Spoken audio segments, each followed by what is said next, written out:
Good morning. My name is Cecil Pendergrass, currently the chairman of the County Commission. I'm here with my colleagues, Commissioner Greenwell, Commissioner Wayne, and Commissioner Hammond, along with our County Manager, Roger DeJourlay.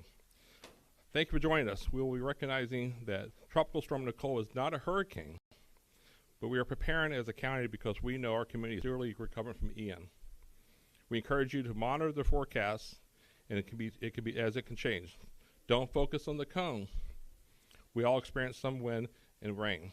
With that, I'd like to turn over to County Manager Roger DeJourlay.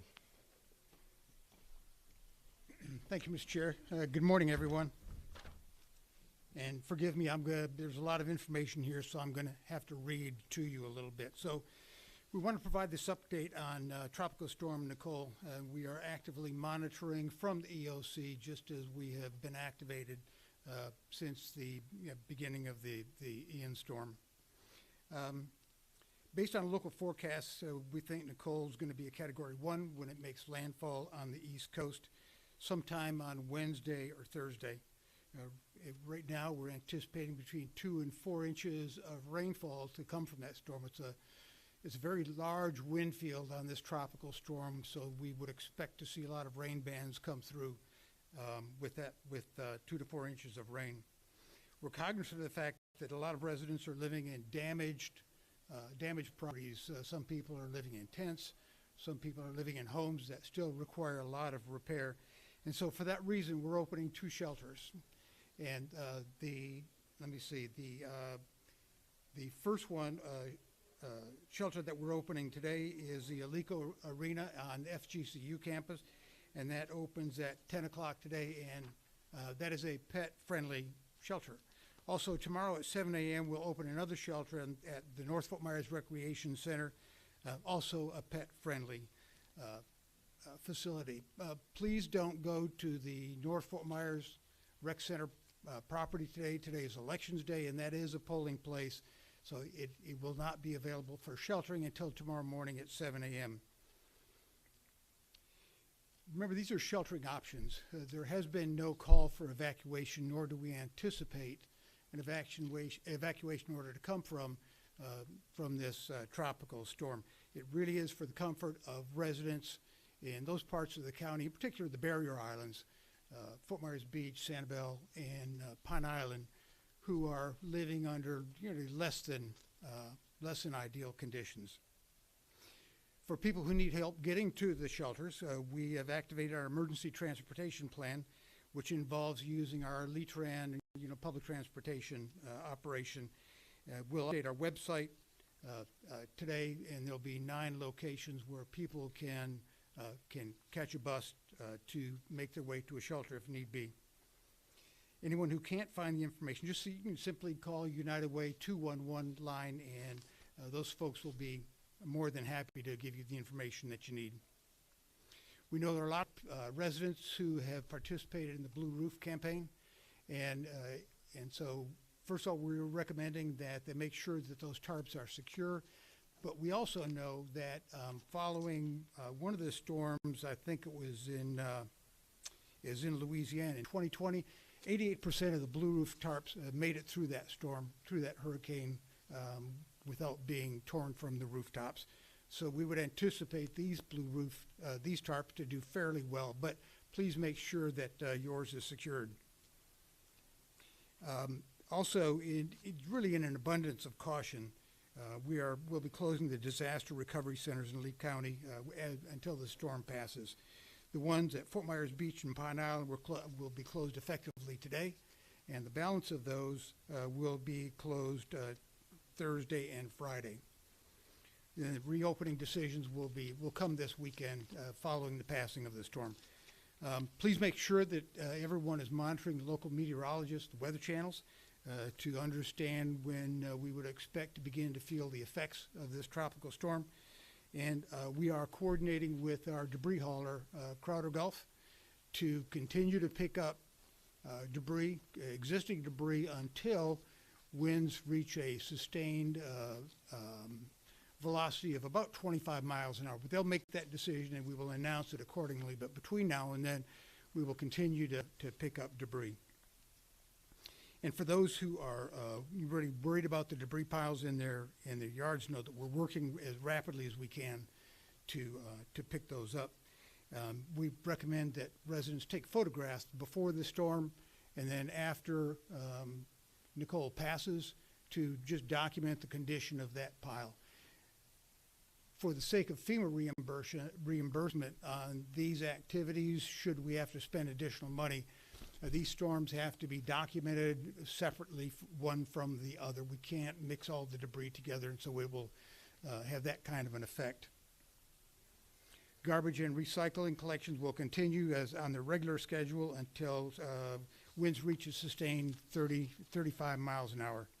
No decisions have yet been made about county offices, whether we will be open or closed. I think we will make that decision probably tomorrow morning at about 7 a.m.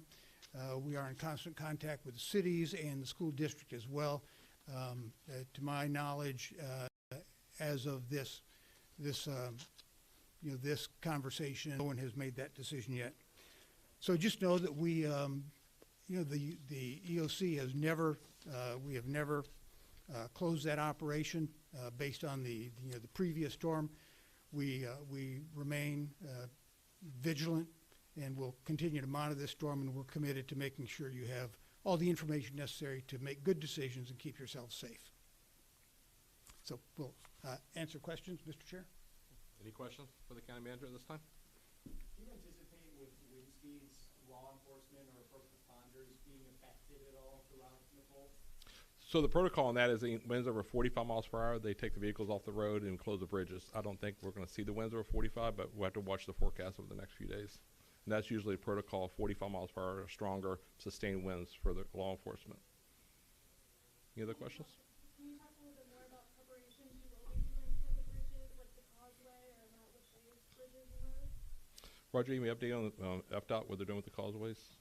I mean, it's up and running now. There'll be no limitation of access until the winds over 45 miles. Same thing, if the winds over 45, then there'll be obviously limited access to those bridges too. Any other questions? You mentioned for Roger, or Cecil, you talked about the debris. Can you remember a precedent where there was this level of debris and cleanup still to go? We know the county's been prolific with cleanup, but can you compare this to anything in the past where residents have had to deal with the challenges of debris while dealing with a storm like Nicole? In all the years that I've been working in local government, which is a long time, there has never been an event like this one. I apologize. There has never been a storm like Ian that has created as much debris. The current estimates for the total volume is 10 million cubic yards, and could be even more than that. By way of comparison, Hurricane Irma, I think we had something on the order of 2 to 2.5 million cubic yards. And we've already picked up way more than that. So no, nothing to compare it to. Any other questions today? What advice would you give residents that are still dealing with sort of the shell shock of Ian? You mentioned the homes that are still affected, some homes are still gutted, and you offered the shelters as temporary housing. For those residents that maybe feel a little reactive given what they just went through, any advice or suggestions for them? I think what's important is for, number one, people to secure their properties to the extent that they can. Pick up loose, lawn furniture, and sort of the standard precautions for any storm that's coming through. But for those who are, to use your term, a little shell-shocked after the passing of Ian, just do what you believe to be in your best interest. If you are uncomfortable staying on your property, by all means, go to one of our shelters until the storm passes. It should be fairly short-lived. We think it's a Wednesday, Thursday event. It is a tropical storm at this moment. I think it's still anticipated to be a Category 1 storm by the time it reaches the East Coast. And traditionally, when a storm makes landfall on the East Coast and travels overland, the storms begin to, the wind speeds begin to decline, and the storm begins to be downgraded by the National Weather Service. So, but if you're uncomfortable, by all means, please come to one of the shelters. Yes, ma'am. And can you please repeat the shelters and their times one more time for me? The shelter that's open right this moment is the Eco Arena on the FGCU campus, and then tomorrow morning at 7 a.m. will be at the North Fort Myers Recreation Center. Does the county anticipate any travel being affected by this? Have you interacted with RSW at all? Or should people anticipate having difficulty getting in or out of Southwest Florida? We have not yet had that conversation, but would expect to hear from the airport later today. Good. All right, good. Thank you all.